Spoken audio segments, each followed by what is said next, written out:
Dans la Bible, euh, elle annonce qu'à la fin des temps, il y a un homme qui va émerger, dont la Bible appelle justement l'Antéchrist, et il va venir avec un deuxième personnage que la Bible appelle le faux prophète, et ensemble, ils vont établir une espèce de contrôle mondial au point de vue politique, au point de vue religieux et au point de vue économique. Ensemble, ils vont établir une espèce de système par lequel vous ne pourrez ni acheter, ni vendre ou faire du commerce sans être identifié à ce système-là qui sera établi à cette époque-là. Alors la Bible est claire là-dessus. Il y a une personne, un personnage, un individu qui va prendre le contrôle du monde dans les derniers jours. Et on peut l'appeler l'Antéchrist ou on peut l'appeler le gouvernement mondial, mais ces choses-là ont été prophétisées dans la parole de Dieu et elles sont sur le point de s'accomplir puisque nous savons par les nombreux signes qui nous ont été donnés dans la parole du Seigneur que nous sommes rendus à la fin. Nous sommes la génération de la fin. Alors nous savons que nous sommes très proches de la manifestation de cet homme-là, l'émergence de cet homme qui va, pendant 3 ans et demi, la dernière partie des 7 années de tribulation, contrôler le monde, encore une fois, au point de vue politique, au point de vue religieux et au point de vue économique.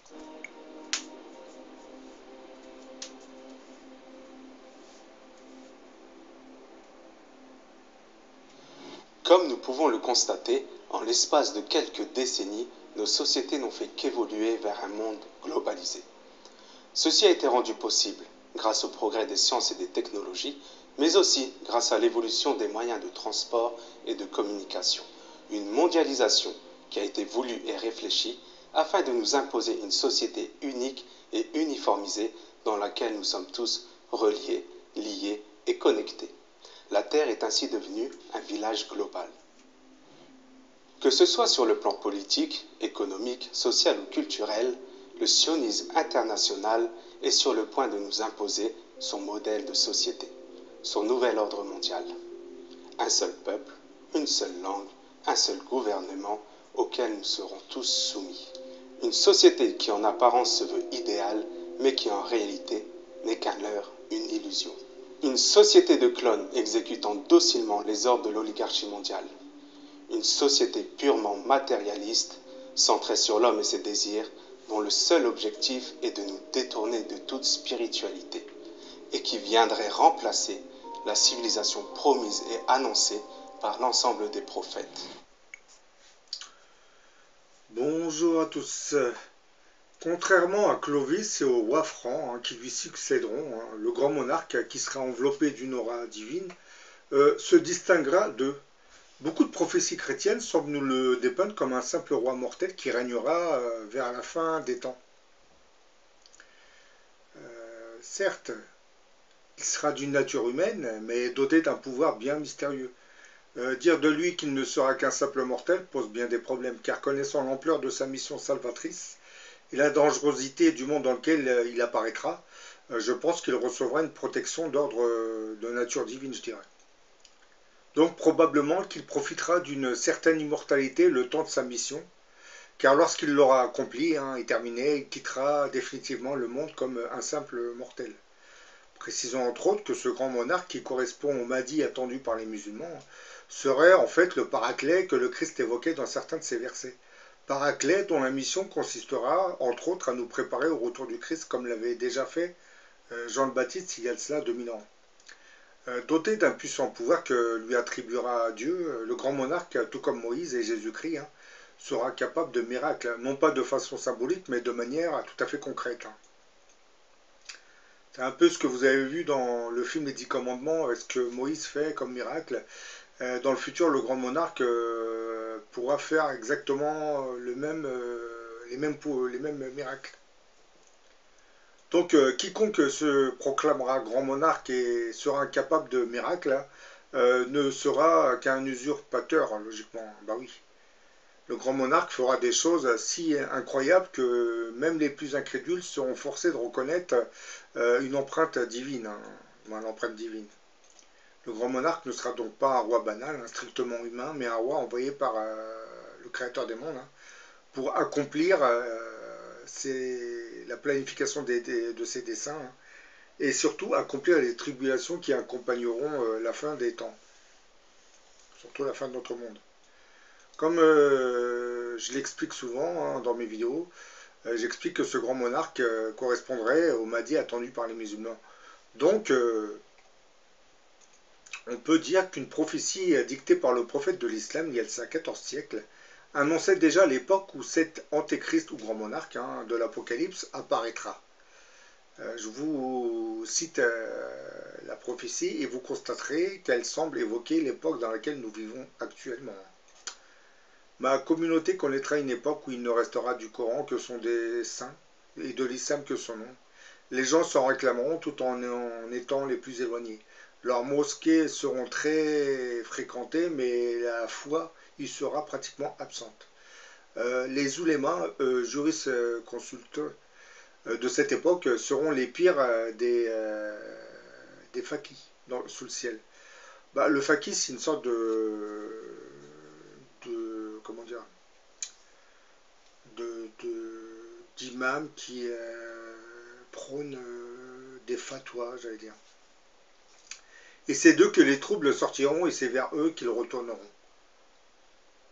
Là, vous avez compris que cette prophétie qui date de plus de 14 siècles parlait de l'époque dans laquelle nous vivons actuellement. Puis Daesh est là pour confirmer le contenu de cette prophétie, quand même, vous l'avez bien remarqué. Hein. On fait la guerre à des fins strictement nationalistes qui n'ont plus rien à voir avec le religieux. Mais bon. Pour ce qui est de Daesh, j'en ai déjà parlé dans d'autres vidéos. Hein. Je vous ai expliqué que Daesh a été dirigé par les anciens membres qui composaient l'armée laïque de Saddam Hussein. Hein. Et ils ont repris le contrôle de Daesh en nous faisant croire que c'était des religieux. Mais à travers Daesh, c'est bien le nationalisme laïque irakien qui s'exprime. D'où tous ces crimes abominables que Daesh a commis. Hein. Je pense que beaucoup d'entre vous avaient bien compris que ce mystérieux grand monarque prédit par les visionnaires chrétiens et le Mahdi attendu par les musulmans, hein, ne fait qu'une seule et même personne. Hein. Ce qui logiquement nous ramène à cette prophétie biblique qui, elle, nous parle de la venue d'un antéchrist qui gouvernera le monde à la fin des temps. On nous dit souvent que le nouvel ordre mondial que les oligarchies régnantes planifieraient depuis plusieurs années servirait à préparer le règne de cet antéchrist. Sachant que l'antéchrist est le logiciel de Dieu et que les oligarchies soient celles du diable, je ne vois pas trop comment le diable pourrait préparer le fauteuil d'un monarque qui viendrait combattre ces puissances maléfiques. Les oligarchies veulent libéraliser le marché économique de la planète pour s'en accaparer toutes les richesses, hein, en délaissant complètement la nature humaine. Sachant que la perversion suit l'ouverture des marchés économiques dans le monde, vous comprendrez assez aisément pourquoi ces mêmes oligarchies ne peuvent agir pour celui qu'on appelle l'antéchrist ou grand monarque. Les oligarchies œuvrent pour accomplir les desseins du diable sur terre. Dire qu'ils le font pour servir l'antéchrist permet au diable de mieux discréditer aux yeux des opinions celui que vous appelez le grand monarque.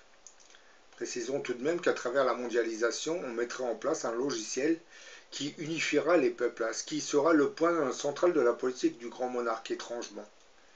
Mais la mondialisation souhaitée par le grand monarque ne correspond pas vraiment à celle que recherchent les oligarchies régnantes, qui, elles, veulent imposer à la planète un système économique ultralibéral qui ne répondra pas vraiment aux aspirations des peuples, mais plutôt à leur asservissement. C'est-à-dire, à travers la mondialisation, les oligarchies veulent transformer le monde en véritable esclave. Un monde d'asservissement. Et cette vision, bien qu'elle soit matérialiste, en réalité répondrait à des aspirations beaucoup plus occultes. Puisque lorsque le grand monarque se manifestera, lui, il fera exactement la même chose, mais pas dans le même sens souhaité par les oligarchies. Parce que le grand monarque, lui, veut unifier les peuples pour que tout le monde puisse s'unir en s'aidant. Alors que les oligarchies, elles, veulent unifier le monde pour accroître leur richesse. Vous voyez la distinction, la différence. Donc nous dire que le nouvel ordre mondial servirait les intérêts de celui qu'on appelle l'antéchrist, c'est vraiment se foutre de la gueule du monde. Mais ça, le diable est devenu le maître en la matière, dans le domaine de la confusion, vous l'aviez compris. Puisque l'antéchrist et les oligarchies, ce sont deux logiciels différents. Celui qu'on appelle l'antéchrist, c'est le logiciel de Dieu, et les oligarchies, c'est le logiciel du diable. Donc on ne peut pas nous faire croire que le logiciel du diable, que sont ces oligarchies, fabriquerait le fauteuil qui permettra au grand monarque de régner sur le monde. Puisque les deux logiciels sont en contradiction. Le grand monarque, celui qu'on appelle l'antéchrist, lui, affrontera les oligarchies. Il essaiera de les détruire de l'intérieur. Ce que le diable ne veut surtout pas avoir, puisqu'il sait très bien qu'à travers la puissance de ces oligarchies, il peut accélérer la perversion de la planète, puisque l'ouverture du marché, la libéralisation du marché économique permet, entre autres, de libéraliser certains esprits en dégradant les mœurs des différents pays qui vont s'ouvrir au marché économique. Oui, vous avez très bien compris qu'à travers le capitalisme économique, le diable se sert de ce capitalisme économique pour véhiculer son programme de perversion. C'est un peu ce que fait la grande prostituée de l'Apocalypse, que j'ai identifié à la démocratie, il ne faut pas l'oublier. Parce que lorsqu'on dit démocratie, les gens imaginent tout de suite un pouvoir où on peut faire ce qu'on veut. Non, vous savez très bien que là, vous vivez en France, étant en France, vous savez très bien que la démocratie ne permet pas à tout le monde de vivre librement. Sinon, ça serait presque l'anarchie, vous me direz. La démocratie, actuellement, permet à une minorité oligarchique de régner sur la majorité des peuples. Donc, en aucune manière, cette démocratie représenterait la liberté. D'ailleurs, la liberté, le mot démocratie veut dire le pouvoir par le peuple, ce qui n'est pas le cas dans nos démocraties. Vous installez un président, il installe son gouvernement, et pendant 5 ans, il va gouverner sans prendre votre avis. Ce qui s'est passé pour la loi sur le travail, c'est ce gouvernement qui a imposé sa loi. Alors qu'en réalité, dans la définition du mot démocratie, on a démocratie, qui veut dire le pouvoir par le peuple. Ce qui n'est pas le cas dans nos démocraties. Donc c'est c'est un mensonge grossier de dire que la démocratie véhiculerait la liberté. Elle véhiculerait, surtout, elle légaliserait tout ce que les religions ont condamné, c'est-à-dire le péché. D'où la raison pour laquelle je dis que cette démocratie représenterait en fait la fameuse grande prostituée que vous retrouvez dans l'Apocalypse de Saint Jean au chapitre 17. Bon voilà, j'en ai fini. Bien entendu, je tiens à préciser que parce que certains me disent, mais c'est qui ce grand monarque? Oui, c'est qui ce grand monarque? Si vous êtes dans la Bible, on parle d'un antéchrist. Antéchrist qui veut dire antérieur au Christ. C'est-à-dire avant que le Christ ne revienne, vous avez un monarque qui va régner sur le monde et qui va nous préparer au retour du Christ. C'est ce qu'on appelle l'antéchrist. Et cet antéchrist correspondra en fait à celui qu'on appelle le grand monarque. Et ce grand monarque n'est pas le Christ, ne l'oubliez pas. Le grand monarque, lui, vient avant le Christ. Le Christ, lui, il va revenir que lorsque le monde aura été purifié. Ce qui veut dire que nous allons assister aux tribulations de l'Apocalypse. Avant que le Christ ne revienne sur terre, tout sera détruit de toute façon. Parce que le Christ va descendre dans un monde plus ou moins purifié. Quant à l'antéchrist, lui, il aura fini sa mission. Dès qu'il a fini sa mission, il cède le pouvoir au Christ. Là. C'est pour cette raison, quand on dit que l'antéchrist va affronter le Christ, ça me fait beaucoup sourire. Surtout en France, depuis 2 siècles, depuis que la Révolution française a détruit l'Église catholique, on peut dire que ceux qui combattent les saints et les religieux, ce n'est pas l'antéchrist, ce sont les philosophes et les francs-maçons qui dirigent vos nations actuellement. L'antéchrist, lui, lorsqu'il va apparaître, il va commencer à corriger, à rectifier le tir. Il s'en prendra à ceux qui attaquent les religions en général. C'est ça, lorsque vous verrez que ce grand monarque, cet antéchrist, ne s'attaque pas aux religieux, il aura tendance à s'attaquer au pouvoir, au régime militaire, vous comprendrez que ce qu'on vous a fait croire sur cette personne était complètement tronqué. Mais ça, comme je l'ai dit dans beaucoup de mes vidéos, c'est normal, hein. Depuis 2000 ans, le diable, connaissant la mission salvatrice de ce monarque, fera tout ce qui est en son pouvoir pour le discréditer, donc il va vous le faire passer pour une entité maléfique qui travaille pour son compte. Bah, le diable étant le prince de ce monde, pensez-vous réellement qu'il a besoin d'un antéchrist pour régner? Ben non, parce que le diable, depuis des siècles, il règne sur le monde, surtout depuis ce dernier siècle, ce 20e siècle.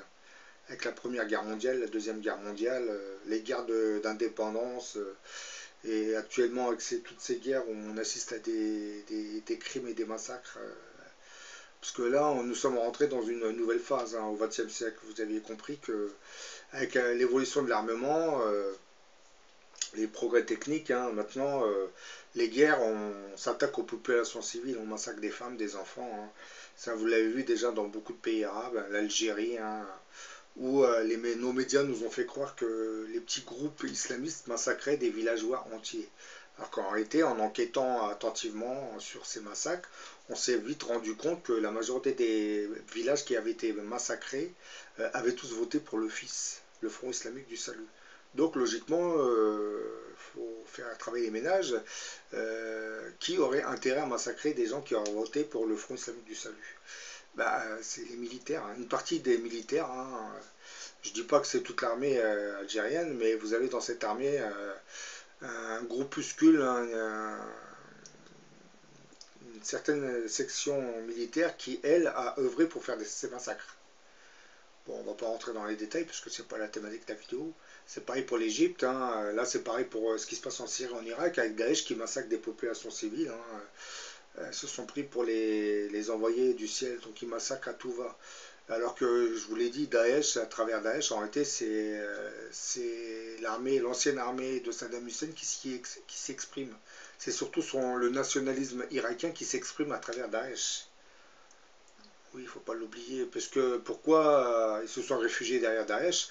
Parce que l'armée irakienne, ayant été écrasée par les États-Unis il y a quelques années, elle ne pouvait pas revenir, hein, parce qu'elle se serait fait une nouvelle fois écraser. Donc ils sont revenus derrière ceux qu'ils appellent Daesh. Parce que le pire, c'est qu'à travers Daesh, c'est un peu une guerre nationaliste, hein, puisque Daesh, ce sont les sunnites qui affrontent les chiites. Donc vous voyez, il n'y a même plus de religieux dans tout ça, hein. C'est des nationalismes qui s'affrontent entre eux. Mais bon, comme nos médias ont tout intérêt à instaurer la confusion, à nous présenter cette religion islamique comme étant la cause de tous les maux, on ne nous parle pas de tous ces problèmes de nationalisme. Parce que ça éviterait de dire que la religion islamique est responsable de tous ces malheurs. En réalité, c'est pas vrai. Ce sont les gens qui se servent de la religion à des fins strictement nationalistes. Exactement ce que font les mouvements et les partis d'extrême droite en Europe. Certains se servent de la religion à des fins strictement nationalistes. Hein. Ces gens se contrefoutent complètement de la religion, hein. Surtout lorsqu'ils disent nous sommes des terres chrétiennes, ça ne veut rien dire. Surtout en France, ça fait 3 siècles, c'est une république laïque. Hein, donc dire qu'on est une civilisation judéo-chrétienne, comme l'avait dit Nadine Morano, bah, ça fait sourire. Hein. Ça, vous pouvez le dire à des gens qui sont un peu ignares, qui ne connaissent pas l'histoire de France. Mais bon, les gens qui connaissent l'histoire de France, lorsque Madame Nadine Morano avait parlé de civilisation judéo-chrétienne, ben, ils ont bien souri ce soir-là. Hein. Mais bon. Bon, voilà, j'en ai fini avec cette vidéo. Je vous dis à la prochaine pour une autre.